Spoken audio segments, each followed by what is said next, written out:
Hey everyone, and welcome back to another Destiny 2 video. Today, I'm going to be looking at the math behind the recently buffed Sleeper Simulant, among several other damage options in Destiny 2 at the moment, as well as give my opinion on whether or not the newly buffed Sleeper is worth using. Before I begin, however, if you like what you see in this video, remember that a like and subscribe is always greatly appreciated, and it goes a very long way to help out the channel. And if you're also interested, my Twitch channel is linked in the description down below, where I live stream Destiny 2 fairly often, as well as a few other games. Thank you for your support, and there's a lot of numbers ahead of us, so let's begin.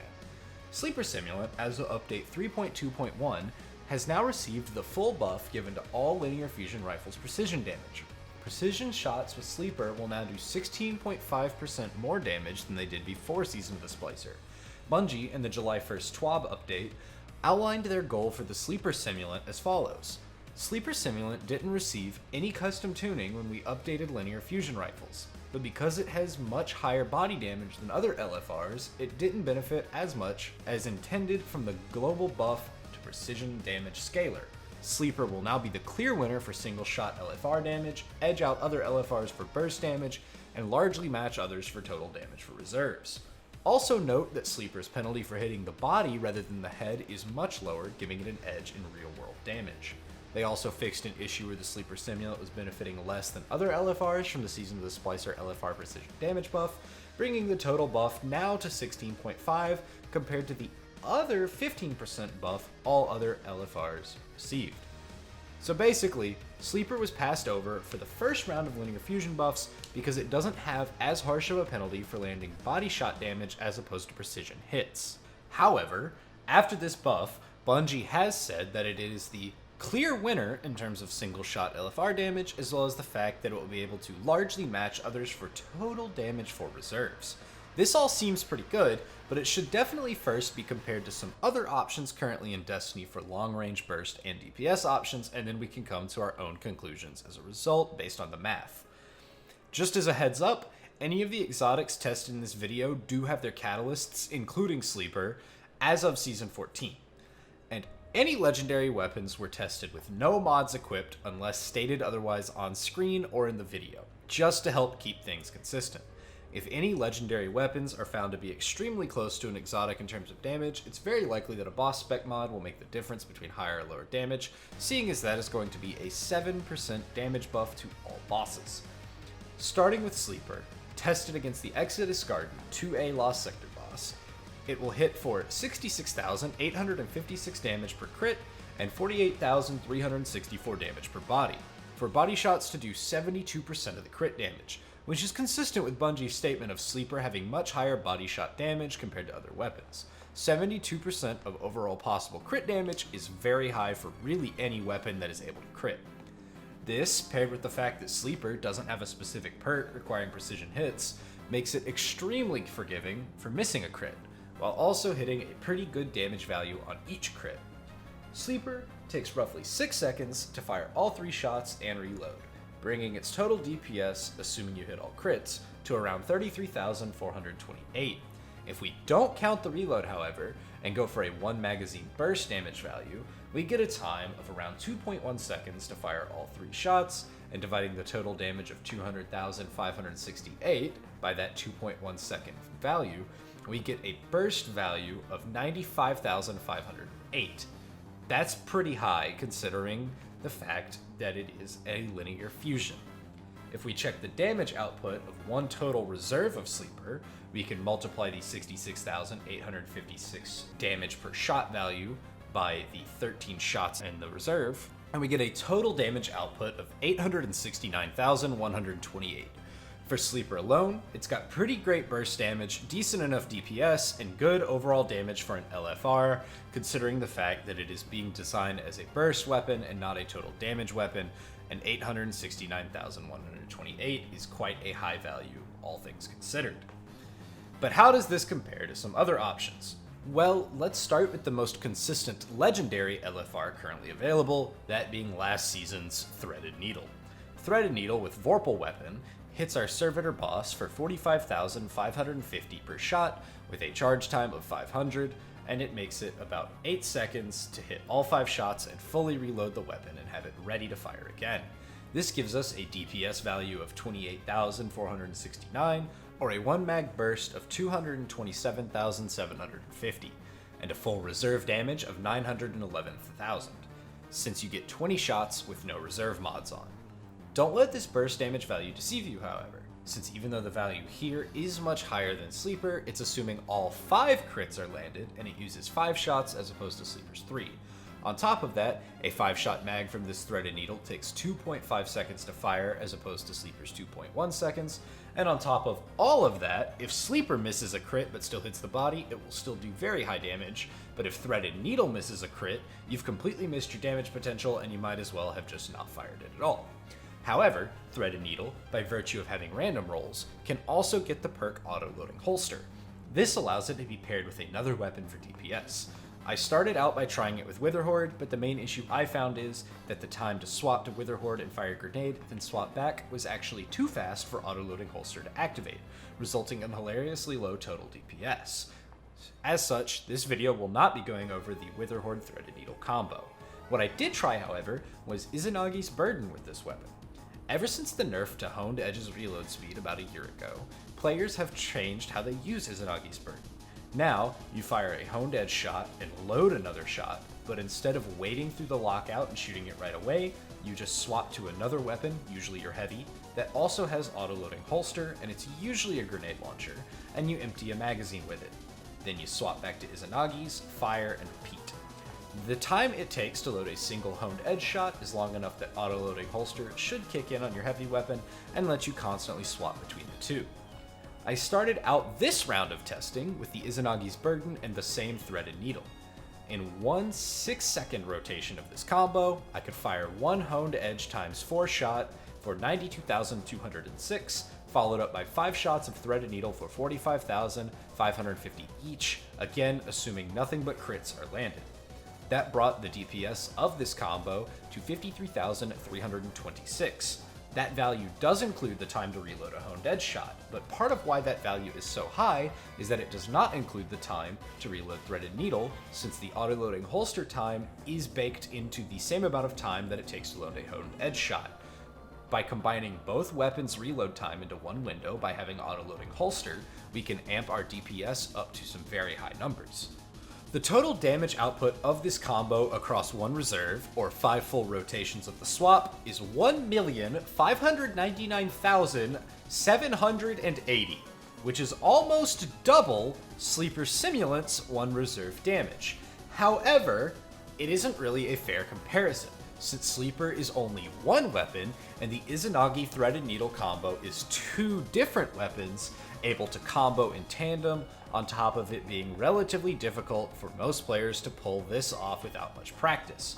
Although for most raid boss damage phases, you'll likely have a backup weapon like a sniper for if you're out of sleeper ammo, so if you're able to pull off the Izanagi's Threaded Needle tech, go for it. I've found that it is actually a good bit stronger than pairing Anarchy with a special ammo sniper, although it is much more difficult than the Anarchy Sniper combo. If you can land all your crits, this is going to be the highest DPS you can do, but if you can't, I would say to stick with Anarchy and a Sniper, or just use Sleeper on its own. The other option, however, is to do the same Izanagi's setup, but with a full court Interference 6 grenade launcher instead.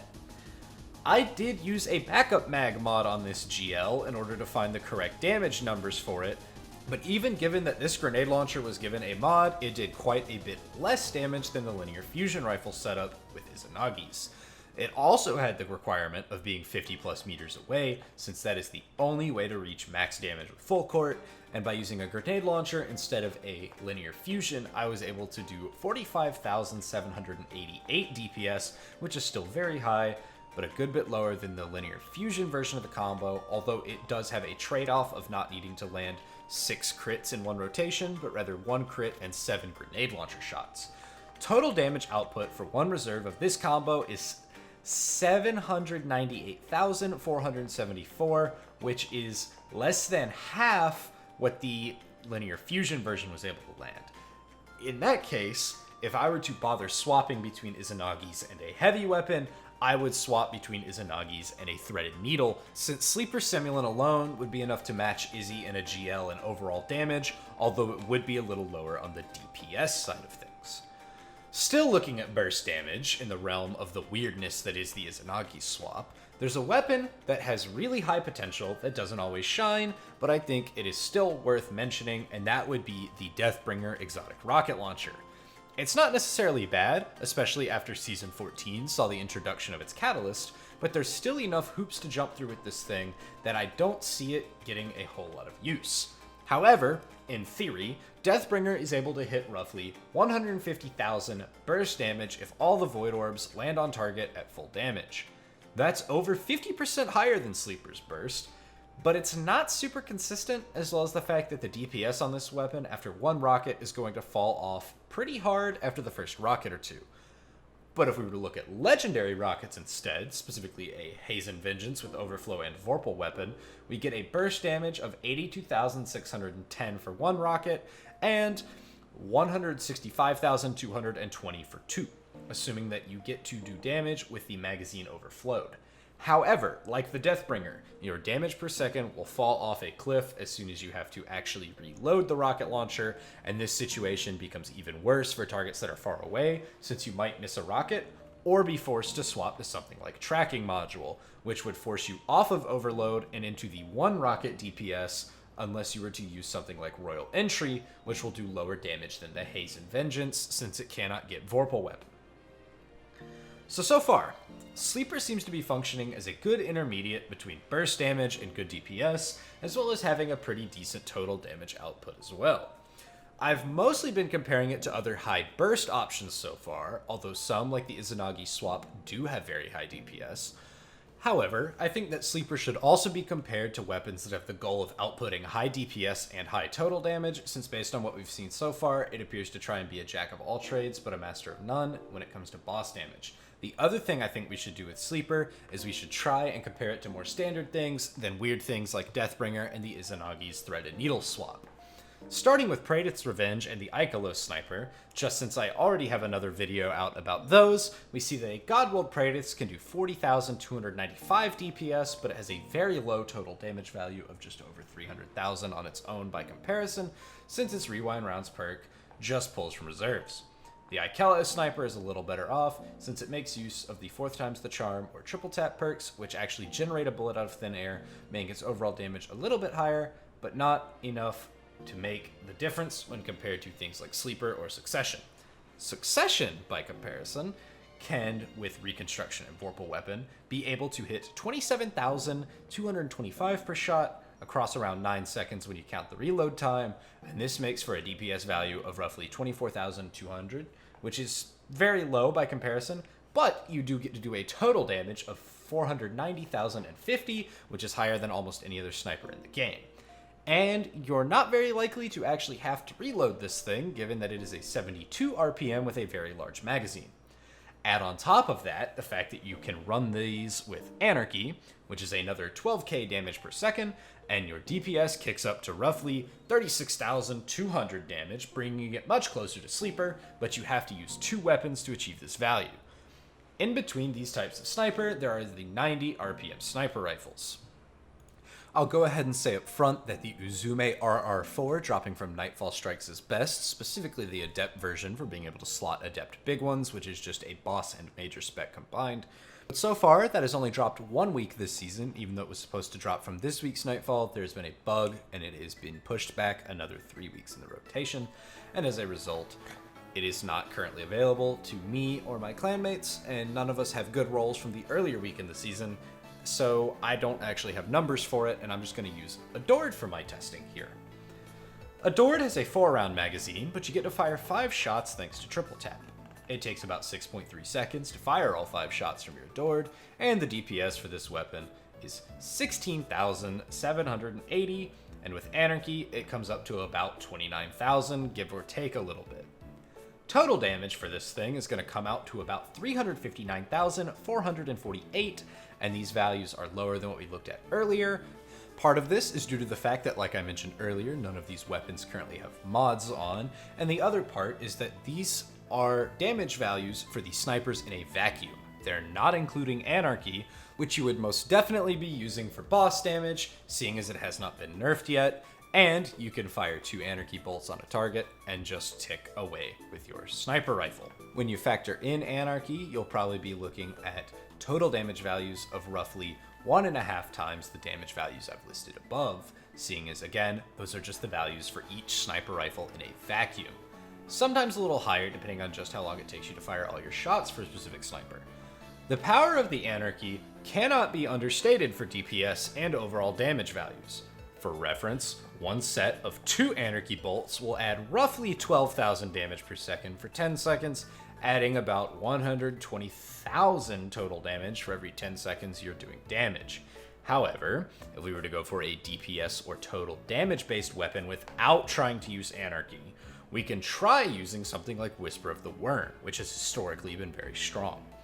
Whisper, with its catalyst, deals 37,948 damage per shot and has 18 shots total, and if you land nothing but crits, you never have to reload, giving you a total damage output of 683,064, with a DPS of 45,537.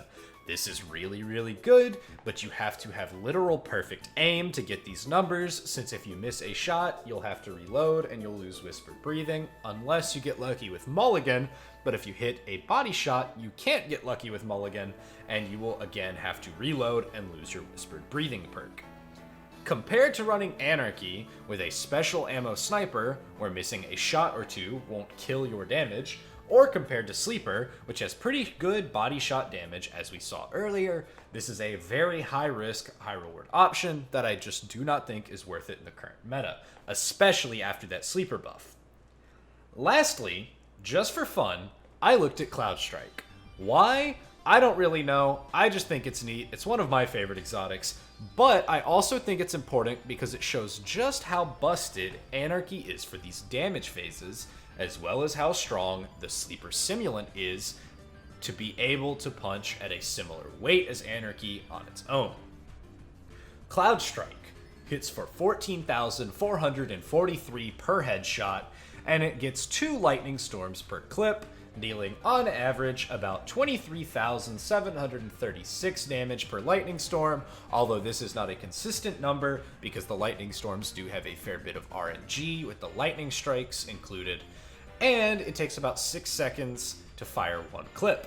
This gives Cloud Strike a DPS value of 24,762 and a total damage comparable to that of the Ikelos Sniper or the Praetus. It's pretty low, and it really shows just how weak snipers can become without being able to pair them with something else like Anarchy. Sleeper, by comparison, is just one weapon being used for DPS, and it's able to far outpace other exotics like the Cloud Strike in literally every single respect.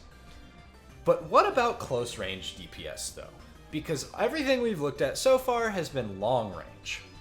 And yeah, Sleeper is long range, but how does it compare to other things that could be used at close range?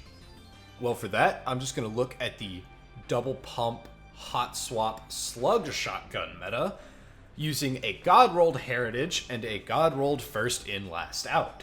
We can hit for a lot, but the specifics are going to be 1 full round of the double slug hot swapping, taking 10 seconds total, with the first shot of heritage having recombination times 10, hitting for 66,967, and then the other 11 shots hitting for 35,556, while all 6 shots of Philo during the hot swap will hit for 38,942. Anarchy added in for about 120k more damage total during this 10-second window, brings the total damage value of this hot swap combo to 811,735, or 81,173 DPS. Remember that this is without any mods on our weapon, and you still have more magazines of Philo after this 10 seconds. The problem is, while this absolutely annihilates Sleeper's damage, this only works at very close ranges.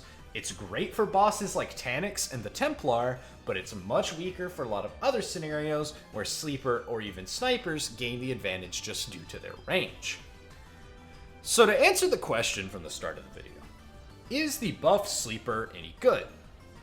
Yes, but I don't think it's as busted as something like Anarchy, or as busted as it used to be before it was nerfed several years ago.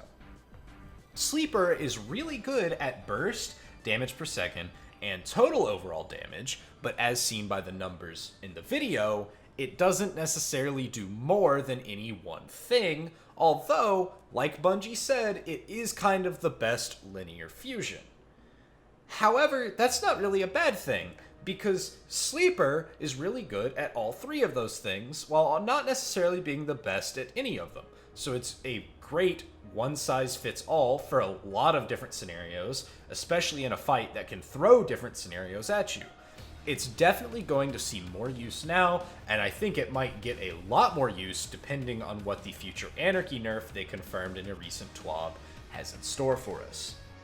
However, that's all I have for this video, and if you like what you saw, remember again that a like, subscribe, or comment go a long way to support the channel, and if you feel like it, take a look at my Twitch channel, which is linked down below, and as always, thank you so much for watching, and have a great day. I'll see y'all in the next one.